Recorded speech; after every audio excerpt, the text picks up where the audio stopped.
Excuse me. You know, with Wrestlemania basically about 12 and a half hours away, actually 12 hours if you're going to be watching the 2-hour the first hour of the pre-show on the WWE Network. I can say this. To me, the WWE Network needs to get the crap together. You know, the Slag Daddy Jeff Shiegel, you know, I think he said it best. This is going to be a pivotal moment for the WWE come tomorrow, come in the next 14 hours, 12 to 14 hours, especially in the next 14. Excuse me. And here's why. The network, for any of us that know, whether you're watching it through your Xbox 360, your PS4, your PS3, your tablets, your Kindle Fires, your Androids, your iPhones, whatever, your iPads, your tablets. One thing I think a lot of us have noticed, or even if you're watching it on your computer, one thing I think a lot of us have noticed is there's a lot of skips, if you will, a little jump aheads, even by a few seconds. There's some buffing and stuff. And quite frankly, that's crap. The WWE fans, the WWE universe, that basically like myself, have ordered and have subscribed to the WWE Network are getting sick and tired of seeing, especially with the live events. We're getting sick and tired of it. We really are. We're getting sick and tired of it. I'm getting sick and tired of it. I mean, I tried to watch the Hall of Fame ceremony, and I did. But every time either Warrior was speaking, or Razor was speaking, or Carlos Colon was speaking, there was always, they'd be saying something like, and I want to thank, and all of a sudden they'd be like that, stop for a few seconds, and they'd be like, I want to thank, or they could be saying something like, and for you, this is what, and here's what happened. They say something else. That is stuff the WWE Network needs to get fixed before 2 o'clock today. And most importantly, before 4 o'clock today, Pacific time. They need to get that fixed. Because if they don't get that fixed, people who have subscribed to the WWE Network for that specific reason, to watch Wrestlemania live without paying what I'm paying tomorrow, which is $59.99. Because I'm not taking any chances. But what I'm paying, $59.99, for them folks to have to deal with that BS is bullcrap. Legitimate bullcrap. And I guarantee you there's a lot of people that, like me, will watch the Hall of Fame ceremony tonight on WWE Network that were dealing with that. I mean, what happens if you have a specific moment in a match, and all of a sudden it looks like you're about to see that moment, and then it stops, and it's buffing and it's buffing and it's buffing, and all of a sudden it comes back, and you hear people reacting like, "Oh, did you see that happen?" And you'll be like, "I didn't see it," and they show the replay. It's like, what's the point, huh? It's kind of like when WWE does their pre-show. Before the network, they would use YouTube or Google or whatever to do the pre-show. I would watch the pre-show. Believe it or not.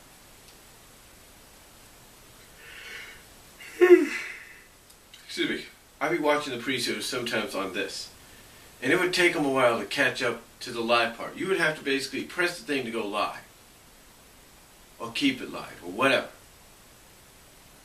The fact is, they cannot have any hiccups tomorrow. They can't.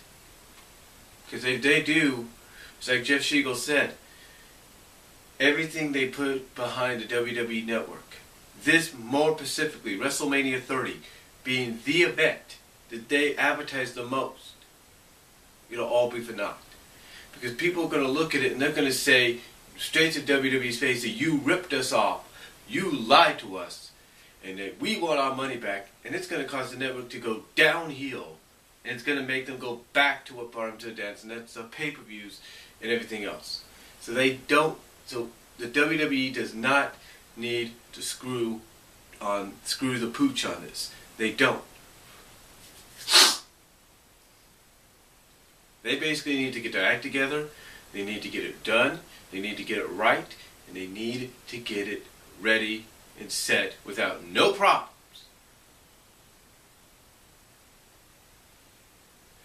And that to me is the only reason why a lot of people like myself, the Schlag Daddy included, Tree of Woe, ATC, After the Credits, British Fist, Jeff Meacham, Deluxe Man, all those that probably have the network like I do, are going to still probably go with the cable pay-per-view provider because they don't want to take the chance that they might get screwed thanks to the damn stream. That's about it. That's about it. Now, what about the card itself? Well, the pre-show pretty much has a match that a lot of people feel should have been on the main card. In fact, Egg Daddy feels that this should have been there. And that, of course, is the fatal four-way tag team title match with the Usos defending against Ryback and Curtis Axel, Los Matadores, basically Primo and Epico, and the Real Americans. I will say this. WWE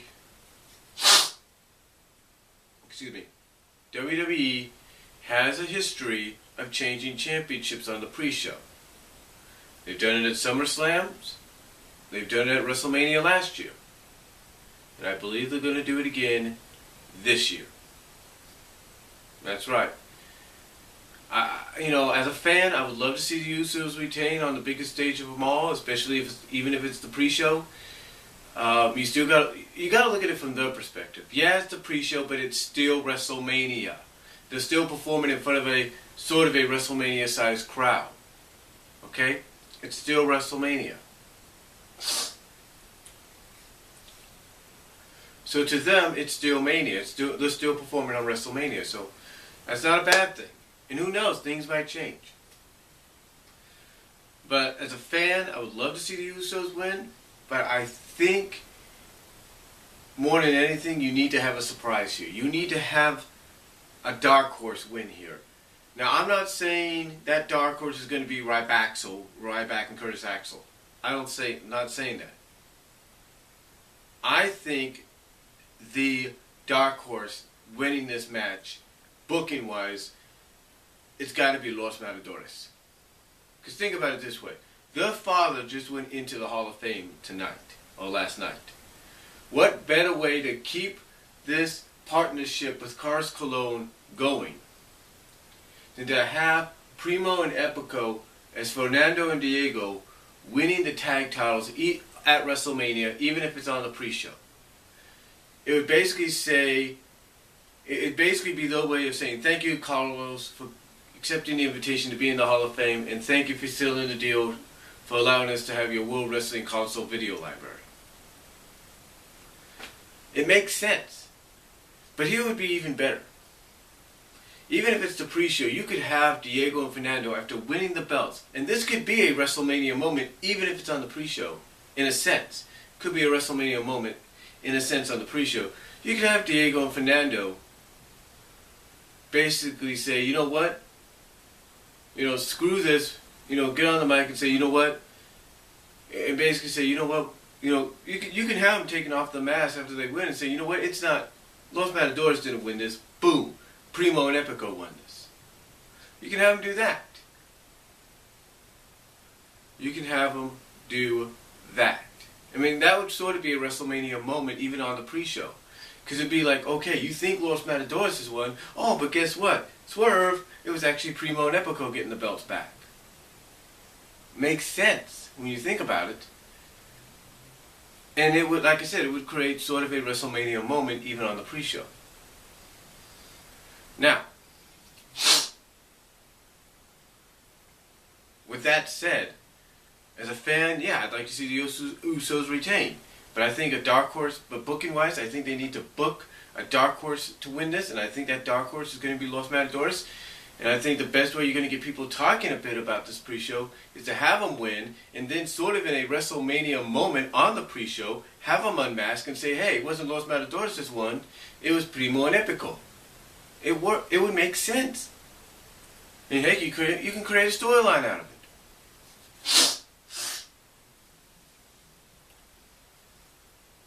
Now, let's get to the main card itself. Now, according to online sources, the match that's supposed to kick off WrestleMania is going to be the six-man tag. Now, that would kind of make sense, seeing as though a six-man tag opened up last year. And it got some people into the event, got them talking. And once again, the six-man tag involves the Shield. But this year, the opponents are different.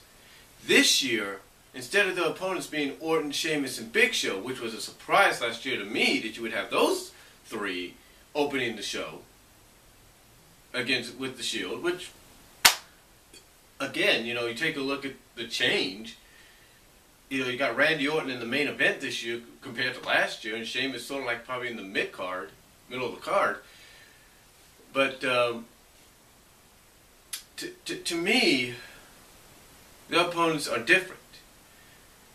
Because it's not it's not the same kind of stature of opponents.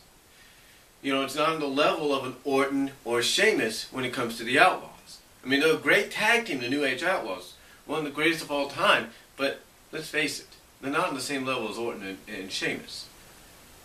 And then Kane, he's not in the same. He's maybe a giant in himself, but he's not the big red monster here. He's not even in the same level as Big Show. So this is a different atmosphere, a different ingredient. This is basically a different environment for the Shield. Different talent to work with, if you know what I mean. Especially in the Outlaws. And what's even more different is this year, the Shield, they ain't coming in as heels. They're coming in as baby faces. That's right, they're the baby faces this year. Big time change there. So you have the Shield as the baby faces against the heels, and basically what people have dubbed, some of the announcers have dubbed reality error, reality universe error versus attitude error. Okay, fine. But who goes over? Well, that is the that is the $1 million question, right? Well, me, personally as a fan, you got to go with the Shield. They're hot right now. They're back on the same page. They're getting the push that they've been wanting. And booking-wise, it makes more sense. Because with the WWE, unless the WWE has not learned a lesson, that WrestleMania crowd ain't just any WrestleMania crowd every year. That WrestleMania crowd's a freaking smart mark crowd. And they know, being smart marks, from reading online, from various sources, and talking to various people, the best thing to do is to go with a group like the Shield over the Outlaws and Kane. Because what sense would it make for the Outlaws and Kane to beat the Shield? Unless you have a situation where you book it to where maybe Ambrose turns on Rollins and Reigns. What sense does that make? It doesn't make no sense. So to me, you got to go with the team that's red hot again, that people have been solely behind since day one, since they've arrived. You got to go with the Shield. And more importantly than anything, you need for each and every one of them to hit their finishers on the respective counterparts. To me, you got to have Ambrose hit that headlock driver, if you will. You got to have him hit it on the Road Dogg. Rollins, you got to have him hit the blackout on Billy Gunn. And Reigns, you got to have him hit either the spear or the Superman punch on Kane, if not both, and there you go. But if you really want to give Reigns a moment here, don't just have him do the Superman punch on Kane, along probably at the same time that you have Ambrose hit the headlock driver on Road Dogg and Rollins hit the blackout on Billy. But have Reigns spear all three men in the match, almost simultaneously. It's like, here comes Road Dogg, boom, spear. Here comes Billy, boom. Here comes Kane, boom. That would be a moment. Because that would set, and that, by doing that, you could set up to the finish. Because then it would be like, you would show just how dominant Reigns is by the fact that he speared three established veterans simultaneously almost, one by one, back to back to back, thus setting up for the Shield to win. Be perfect. So I definitely think, booking-wise, you have to go with the Shield. There is no other explanation. There's no other reason. Now the other match that's supposedly to go after this, believe it or not, is John Cena and Bray Wyatt. Kind of surprising John Cena would be second on the card, right? Not really. Remember, he's been in the middle of the card before. Now, we can't say he's going to be second on the card, but according to various sources, this will be. Now, a lot of people have said that the best decision to go with is to have Bray Wyatt beat John Cena. And if wrestling tradition goes in any direction, in any kind of direction, after what we saw on Raw this past Monday, with John Cena getting the upper hand, yeah, there's no doubt, probably from a booking sense, Bray Wyatt goes over. Because you've got to have an end. You've got to have a reason to a character like Bray Wyatt in his madness. You got to have a reason as to why he talks like this. You got to have a main goal in sight. And I believe this main goal for Bray Wyatt's character, should WWE say, okay, Bray, you're going to go over John Cena, and John Cena agrees, which I think he wouldn't have a problem with. You have, like I said, you have John Cena put over Bray Wyatt. Like I said, you got to have an ultimate goal, like an end game for Bray Wyatt. And I believe that end game is for him to have a match, not just with Taker in the near future, but I believe for Bray Wyatt to be that one anti-establishment character, heel or face, that even the authority cannot stop. That the authority is against as well. I mean, to me, something for Bray Wyatt, I think the icing on the cake for Bray Wyatt after his match with John Cena, if he goes over, I believe the icing on the cake is for him to start a program, even if he's still finishing up his thing with Cena, is for him at Mania to start another program with Triple H. And here's why. He wants change. He's an anti-established guy. What better way to try to get that change than to get at Triple H? And I think that's going to be his next target. Win or lose, and booking-wise, a lot of people feel it would be the best decision if Bray Wyatt goes over. You know, I believe the next feud for Bray lies within Triple H. I know some of you may think that's crazy, but I think it's a fact that that's next on his list. I could be wrong, but I believe that's next. I truly do. Truly do. And if it's not Triple H, it's going to be somebody else, and I'll talk about that somebody later. But I believe, booking-wise, Bray's got to go over John. But WWE, you never know. I mean, they got a young fan base now and everything. These kids and young kids that look up to Cena. And, of course, this is about conquering your fears and not letting your fears control you. That might give you an answer to what direction they may lead in and who they might lead into winning. But we'll find out. And you got to look at it this way, too. Bray has not lost a pay-per-view match since he's been there. He hasn't.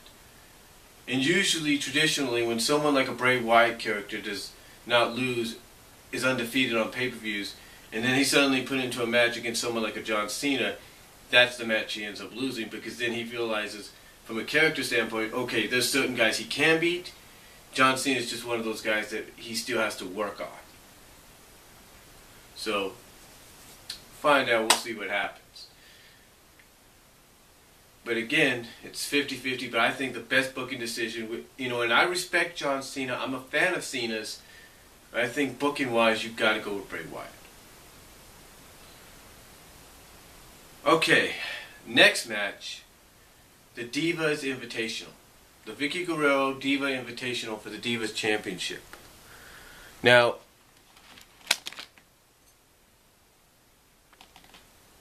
a lot of people pretty much feel that this is AJ's last stand. I don't think so. I believe, as a fan, this is a fan prediction, I'm going to go with AJ sneaking out a win. Some people are already predicting that's what's going to happen. I'm going along with those fan predictions. I believe she's going to sneak out a win. I really do. Booking-wise, however, that's another story. I think booking-wise, you got Vince McMahon, who's a fan of AJ. He's behind her, and I think he would rather have a win, so at least maybe you can have one out of maybe two heels walk out victorious. So I think he'd want AJ to win, but booking-wise, it's kind of up in the air, because the majority of that match, the majority of the divas involved in that match are members of the Total Divas cast. So you would think one of them is going to walk out, right? Well, here's how I see things playing out. You've got a few options. You could give the belt to Tamina, which would make sense. Tamina can then have a program with AJ and say, look, I should be champion. I should have been having this belt long before you. You should have handed this belt just to me, because practically I've been helping you keep the belt. And thus you can reverse the roles, maybe. You can have AJ become the bodyguard, go like, okay, I'll just watch your back. You got the belt now, whatever. And to me, this would be a perfect opportunity to show Tamina's dominance. Show her as the new alpha female in the Divas division. This is the best opportunity you got. Now, otherwise though, you have Natalya, and you could say, okay, we'll give it to Natalya, thus we can keep our relationship with Bret good and strong. That would be a good decision to go with. And that wouldn't be a bad decision, because people would actually like that. Naomi is another one, because she has not won the belt yet, and people are behind Naomi. Me, I'm behind Naomi. I've been behind her since NXT. I've been behind her even when I've seen what she's done in FCW. In fact, I'm behind her to the point that I've gone out and said, hashtag WWE push Naomi. Hashtag WWE push Naomi. Because I believe Naomi would make a great champion. It looks like they're finally realizing that. So she's another option. The other options, though, the other two options, I believe, are Brie or Nikki. That's how I look at it. And to me, if one of the Bellas is booked to win this, it has to be Brie. And here's why. Because her winning will pretty much tell you what happens later on in the night. Now, as far as wild cards go, Alicia could walk out. I think the two wild cards you got to look out for are Alicia and Layla. Layla's back from injury, and she wants to be back on top. There's no doubt about it. You got to watch out for her. Alicia, one of the tallest divas you got in the company right now, was dominant last time. Believe it or not, was a dominant champion when she had it. I think would definitely be good as well. I believe are two wild cards you got to look out for. As far as dark horses,